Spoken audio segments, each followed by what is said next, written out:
Kronologi pemecatan Ibda Rudi Soik, polisi yang ungkap mafia BBM di NTT.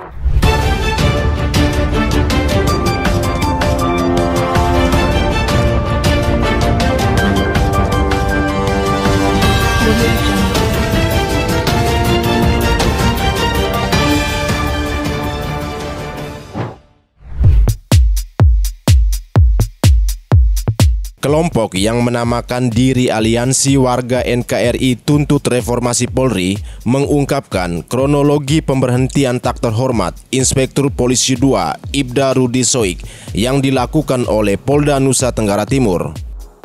Sebelum dipecat, Ibda Rudi Soik sempat mengklaim dirinya diberikan sanksi karena mengungkap kasus penyelundupan bahan bakar minyak atau BBM ilegal di Kota Kupang, Nusa Tenggara Timur. Kalau seandainya ada yang mengatakan bahwa tidak ada pengungkapan, lalu saya menemukan bukti-bukti ini, apakah bukan rangkaian penyelidikan untuk menemukan bukti? Ketika menemukan bukti, itu yang disebut dengan pengungkapan. Jadi pengungkapan itu terkait apa? Pengungkapan modus operandinya. Itu yang harus kita sampaikan. Lalu pimpinan katakan bahwa tidak ada pengungkapan. Lalu video-video yang saya kirim kepada pimpinan, apakah itu bukan bentuk pengungkapan? Dan saya ingin publik tahu, dan masih banyak polisi-polisi baik, kalau mereka mengatakan bahwa institusi ini tidak baik, tidak, polisi ini baik, institusi ini baik. Saya tetap menghormati keputusan komisi sidang, tetapi sebagai orang yang merasa perbuatan itu menurut saya tidak mencerminkan asas keadilan, maka saya akan mengajukan banding. Semoga Bapak Kapolda sebagai pembentuk komisi sidang banding dapat mencermati, dapat melihat, dapat membaca tulisan banding saya. Berdasarkan keterangan resmi aliansi tersebut, pada 15 Juni 2024, Kepala Polres Kota, Kapolresta Kupang, Kombes Aldinan RJH Manurung mengeluarkan surat perintah penyelidikan dengan nomor S/611-6/2024 Kupang Kota. Surat perintah itu guna menindaklanjuti laporan Ibda Rudi Soik soal kelangkaan BBM nelayan. Pada hari yang sama, Ibda Rudi mendatangi rumah seorang warga Kota Kupang, Ahmad Ansar. Diketahui bahwa Ahmad Ansar membeli minyak menggunakan barcode nelayan, sedangkan Ahmad Ansar tidak memiliki surat izin penangkapan ikan atau SIPI. Demikian tertulis dalam keterangan Aliansi Warga NKRI Tuntut Reformasi Polri, dikutip Senin 14 Oktober 2024. Ibda Rudi kemudian memerintahkan anggotanya untuk memasang garis polisi atau polis lain di bangunan itu. Setelah melapor kepada Kapolresta Aldinan memberi perintah untuk memanggil Ahmad Ansar. Perintah itu tertuang dalam berita acara pemeriksaan atau BAP. Saya di sidang pembacaan tuntutan dan putusan, saya tidak hadir. Kenapa saya tidak hadir? Karena sidang dari hari pertama itu saya sudah sampaikan kepada komisi sidang untuk saya tidak ditekan, saya tidak diintimidasi secara kewenangan, dan saya merasa benar-benar saya ditekan dalam memberikan keterangan saat itu. Contoh yang paling konkret, kan di dalam pemasangan polis lain itu ada rangkaian cerita dari tanggal berapa ke tanggal berapa, tetapi mereka hanya mau katakan tanggal 27, kamu buat apa? Karena peristiwa pemasangan polisian itu pada tanggal 27. Nah, seharusnya kenapa saya memasang polis lain pada tanggal 27 itu yang harus dijelaskan, minta saya untuk menjelaskan, tetapi saya tidak diberi ruang itu. Saya tidak memberi ruang untuk menjelaskan sampai akhirnya bagaimana saya berada di tempat titik terakhir dan melakukan pemasangan polis lain. Jadi hanya berpatokan pada tanggal 27. Di tanggal 27 itu kan saya diberikan kesempatan untuk menanyakan salah satu pemilik rumah atau tempat penampungan yang saya polis lain dengan kondisi yang tidak ada minyak dalam drum itu. Jadi saya bertanya, apakah Krimsus yang pada tanggal 27 itu saya pergi, kamu menjelaskan kepada saya bahwa minyak Krimsus itu ilegal? Dia mengakui dalam sidang. Saya bertanya lagi beberapa fakta-fakta. Apakah kamu juga pernah memberikan anggota uang sejumlah 15 juta sebelum saya datang? Dia mengakui dalam, dan itu pun saya sampaikan, saya kasih penjelasan. Langsung di-cut. Kamu jangan melebar kemana-mana. Nah, ini artinya dalam sidang terhadap saya ini tidak mencari fakta dan konstruksi apa yang harus mereka lihat di dalam fakta-fakta sidang itu. Kan begitu. Jadi terkesan saya ini melanggar SOP pemasangan ini polis lain. Makanya saya bertanya, kok itu dianggap berbelit-belit? Saya kan tanya, kalau seandainya saya salah dalam pemasangan SOP polis lain itu, maka yang benar itu di mana? Perlihatkan kepada saya. Kalian jelaskan di dalam aturan yang mana sehingga jelas. Itu pertama, hal pertama. Yang hal kedua, teman-teman harus tahu bahwa saya pergi berada di tempatnya Ahmad atau Al-Ghazali itu bukan serta-merta tiba-tiba saya langsung berada di situ. Ada satu rangkaian penyelidikan. Rangkaian penyelidikan apa? Atas dugaan pidana-pidana yang ada. Nah, itu kan ada surat tugasnya. Pelaksanaan kegiatan itu saya juga melapor kepada atasan saya. Terus saya menyampaikan ke komisi sidang. Harusnya Waskat itu pengawasan pimpinan terhadap saya itu harus langsung, itu dari Polresta, bukan dari, dan harus memberikan rekomendasi kepada saya. Kan 2 tingkat ke atas. Saya melaksanakan ini, saya melapor 2 tingkat ke atas. Kan begitu. Nah, itu hal yang kedua. Hal yang ketiga ini kan, kalau saya mau jujur saja, kalau bicara tentang etika, masih banyak ya, banyak penyimpangan yang dilakukan oleh oknum-oknum Polri. Lebih buruk daripada yang tertuduh kepada saya. Masa ini saya pasang polis lain itu kok terkait mafia minyak yang ada di Kota Kupang, khusus di Kota Kupang, menggunakan barcode nelayan, kok saya bisa disidang PTDH. Nah, ini kan sesuatu yang saya rasa, saya juga kaget, saya juga sangat kaget dengan ini. Tapi tidak apa-apa. Tidak, kita sebagai warga negara yang taat hukum, kita mengikuti prosesnya. Artinya dia tidak bersifat final. Dia tidak bersifat final. Nanti langkah-langkah hukum seperti apa yang saya lakukan, yang pasti pemberhentian dengan tidak hormat ini sesuatu yang bagi saya itu sangat menjijikan bagi saya. Ya. Apa upaya hukum yang dilakukan oleh Om Budi? Saya akan ikut mekanisme tahapan sesuai peraturan Kapolri tentang kode etik. Ada tahapan-tahapannya. Gitu. Apakah akan melakukan banding atau PK dan lain sebagainya? Kalau dalam aturan sidang kode etik itu ada tahapan banding dan tahapan PK. Teman-teman, saya harus sampaikan fakta sidang ya. Fakta sidang itu tak terbantahkan bahwa Ahmad pernah membeli minyak tanggal 15 Juni dan dia menyuap anggota, dan tak terbantahkan itu, dan dia mengakui itu dalam sidang itu. Dia menggunakan barcode. Pengujian barcode itu kan Ahmad mengatakan bahwa dia membeli minyak menggunakan barcode dan dia memiliki izin dan lain sebagainya, termasuk dia memiliki izin kapal. Setelah saya minta untuk diperlihatkan izin-izinnya, kan tidak ada. Artinya pembelian yang dilakukan oleh Ahmad itu adalah dengan cara ilegal atau perbuatan melawan hukum yang dilakukan. Itu memenuhi syarat pasal 55 tentang migas. Itu jelas. Terus kan rangkaian penyelidikan. Saya melanjutkan rangkaian penyelidikan. Minyak yang dibeli itu dia simpan di mana? Ternyata kan dia mengakui bahwa di gudangnya dia. Saya pergi ke tempat gudang, minyaknya hilang. Tidak ada. Kenapa saya harus memasang polis lain? Karena modus daripada Ahmad ini membeli minyak menggunakan barcode, dia simpan di gudangnya dia, nanti ada mobil yang datang ambil. Yang saya polis lain itu adalah wadah yang korelasinya dengan tanggal 15 dia membeli minyak. Kan begitu. Ahmad itu saya sudah uji di sidang dan komisi sidang sudah melihat dia tidak punya barcode atas nama Ahmad, tidak punya. Jadi saya kan sudah bilang saya tidak punya masalah dengan Al-Ghazali maupun Ahmad, tetapi saya ingin menyampaikan faktanya. Terus Al-Ghazali pun mengakui. Al-Ghazali mengakui apa yang saya sampaikan, bahwa dia memberikan uang kepada anggota Polri 1 minggu sebelum saya datang. Minyak krimsus itu ilegal, itu diakui dalam sidang. Kira-kira. Lalu, apakah tidak ada perbuatan pidana yang mereka lakukan? Kenapa harus bagaimana memproses saya? Terhadap mereka, asas equality before the law, selalu saya ingatkan itu, bahwa kedudukan saya, kalau saya salah dalam melanggar hukum, saya diproses, tapi mereka salah, mereka juga harus diproses. Kan begitu. Demikian. Jadi pelanggaran kode etiknya tidak terbukti ini.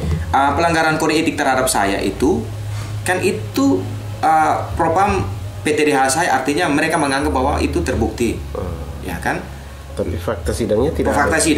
Fakta sidangnya kan saya minta perlihatkan tahapan mana yang saya langgar. Kan begitu. Dan kalau bicara tentang korelasi dengan sprint gas, kan bukan saya sendiri yang bertugas. Tapi saya tetap, kalau saya memerintah anggotanya, saya bertanggung jawab atas perintah itu. Tetapi kalau mereka melihat secara korporasi, mereka tahu bahwa ada jenjang masih di atas saya. Saya tidak pernah menyudutkan siapa-siapa.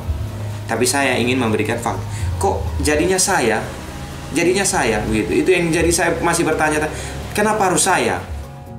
Pada tanggal 25 Juni 2024, Ibda Rudi mendapat informasi bahwa Ahmad Ansar memiliki kedekatan dengan anggota bidang profesi dan pengamanan Propam Polda NTT. Selain itu, ditemukan informasi bahwa Ahmad merupakan residivis kasus BBM ilegal. Ia pernah ditangkap oleh petugas patroli Sabara Polda NTT, namun yang diproses hukum justru anggota Sabara yang membekuknya. Ada pula laporan soal Ahmad Ansar yang diduga pernah menyuap bawahan Ibda Rudi. 2 hari kemudian, Rudi melakukan pemeriksaan gudang milik Ahmad Ansar. Ahmad Ansar mengakui bahwa ia sempat menitipkan uang sebanyak 4 juta kepada anggota agar menghilangkan paraf pada minyak, kata aliansi itu. Sebulan kemudian, pada 24 Juli 2024, Rudi dipanggil wawancara oleh Kombes I Ketut Sabah dengan surat bernomor SPG /17/7/2024 Waprov tentang dugaan pelanggaran kode etik.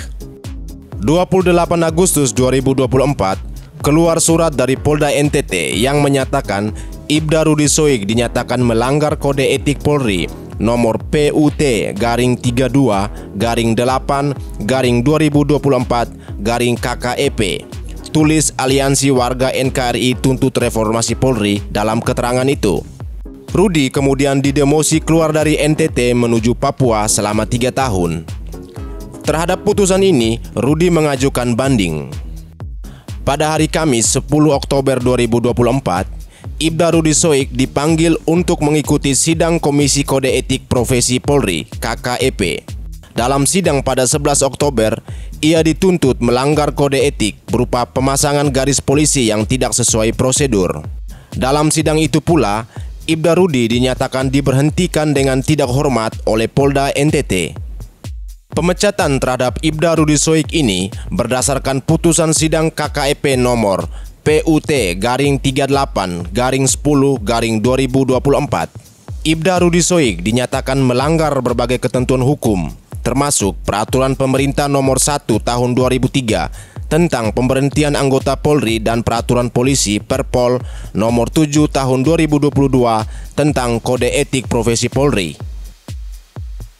Ketua Umum Jaringan Nasional Anti Tindak Pidana Perdagangan Orang (TPPO), Rahayu Saraswati Joyo Hadikusumo, menyayangkan tindakan Polri yang memecat Ibda Rudi Soik. Berdasarkan keterangan Polda NTT, Rudi dipecat karena melanggar kode etik saat menyelidiki dugaan penyalahgunaan BBM di Kota Kupang. Saraswati mengaku sangat kenal dengan Ibda Rudi karena telah berjasa membongkar kasus tindak pidana perdagangan orang TPPO di NTT. Keponakan Prabowo Subianto tersebut heran jika Rudi dipecat hanya karena melakukan kesalahan prosedur saat penyelidikan. Saraswati kemudian meminta Polri untuk melakukan evaluasi terhadap pemecatan Rudi. Sementara itu, Polda NTT membantah alasan pemecatan Rudi hanya karena memasang garis polisi di lokasi penimbunan BBM. Kabid Humas Polda NTT, Kombes Pol Arya Sandi, menyebut ada 7 laporan polisi yang masuk terkait Rudi dalam waktu 2 bulan terakhir. Ya, saya sebagai Ketua Umum dari Jaringan Nasional Anti Tindak Pidana Perdagangan Orang, mewakili lebih daripada 30 individu dan juga organisasi yang memang fokus untuk melawan perdagangan orang di Indonesia, sangat menyayangkan sikap yang telah diambil oleh Polda NTT, yang dimana mereka telah memutuskan untuk memberhentikan secara tidak terhormat salah satu anggota mereka yang terbaik. Kami mengetahui mengenal saudara Rudi Soik dengan sangat baik. Beliau adalah salah satu anggota kami yang memang selama bertahun-tahun melawan oknum-oknum perdagangan orang. Bahkan terkadang oknum-oknum yang ada di dalam badan penegakan hukum itu sendiri, rekan-rekannya sayangnya.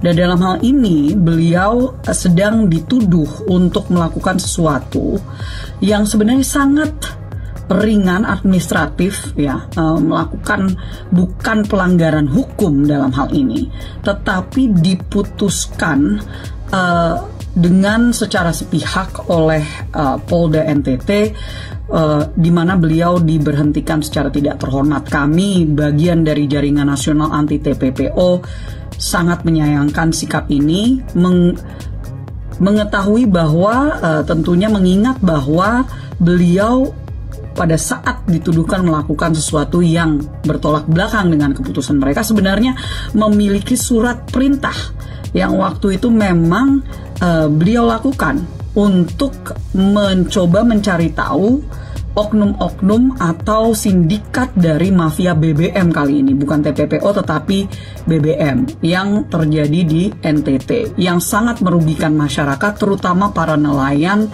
yang ada di Nusa Tenggara Timur. Jadi dalam hal ini kami menanyakan, meminta untuk adanya perhatian khusus dari Kapolri, perhatian khusus dari Polri, dari Mabes Polri, dan tentunya berharap adanya evaluasi yang dilakukan. Mengingat bahwa sekali lagi saudara Rudi Soik memiliki reputasi yang sangat baik, kami bekerja sama dengan beliau untuk melawan oknum-oknum perdagangan orang yang ada di NTT, dan tentunya banyak pihak yang bisa memberikan testimoni atau kesaksian atas karakter beliau. Jadi kami sangat menghimbau dari adanya pihak yang berwenang untuk evaluasi, dan sepertinya ini menjadi suatu hal yang jauh lebih besar karena bahwa beliau waktu itu sedang melakukan tugasnya, tetapi justru ini yang terjadi hanya karena beliau mencoba untuk mengungkapkan persoalan tentang mafia BBM yang ada di NTT. Jadi sekali lagi kami, saya Rahayu Saraswati Joyo Hadikusumo selaku anggota DPR RI dan juga dalam hal ini Ketua Umum Jaringan Nasional Anti TPPO, memohon untuk adanya perhatian khusus dari Polri dan juga khususnya Pak Kapolri. Dan saya juga sudah menyampaikan kepada Menteri Hukum dan HAM untuk memberikan atensi beliau secara langsung untuk memantau kasus ini. Terima kasih. Ya, saya sebagai Ketua Umum dari Jaringan Nasional Anti Tindak Pidana Perdagangan Orang, mewakili lebih daripada 30 individu dan juga organisasi yang memang fokus untuk melawan perdagangan orang di Indonesia, sangat menyayangkan sikap yang telah diambil oleh Polda NTT, yang dimana mereka telah memutuskan untuk memberhentikan secara tidak terhormat salah satu anggota mereka yang terbaik. Kami mengetahui mengenal saudara Rudi Soik dengan sangat baik. Beliau adalah salah satu anggota kami yang memang selama bertahun-tahun melawan oknum-oknum perdagangan orang. Bahkan terkadang oknum-oknum yang ada di dalam badan penegakan hukum itu sendiri, rekan-rekannya sayangnya. Dan dalam hal ini beliau sedang dituduh untuk melakukan sesuatu yang sebenarnya sangat ringan administratif, ya, melakukan bukan pelanggaran hukum dalam hal ini, tetapi diputuskan dengan secara sepihak oleh secara sadar, kesengajaan dan menyadari perbuatan tersebut merupakan norma larangan yang ada pada peraturan kode etik Polri. Kemudian perbuatan terduga pelanggar dapat berimplikasi merugikan dan merusak citra kelembagaan Polri. Kemudian terduga pelanggar dalam memberikan keterangan tidak kooperatif dan berbelit-belit dan tidak berlaku sopan di depan persidangan komisi. Terduga pelanggar juga pernah melakukan pelanggaran disiplin sebanyak 3 kali dan kode etik profesi 1 kali.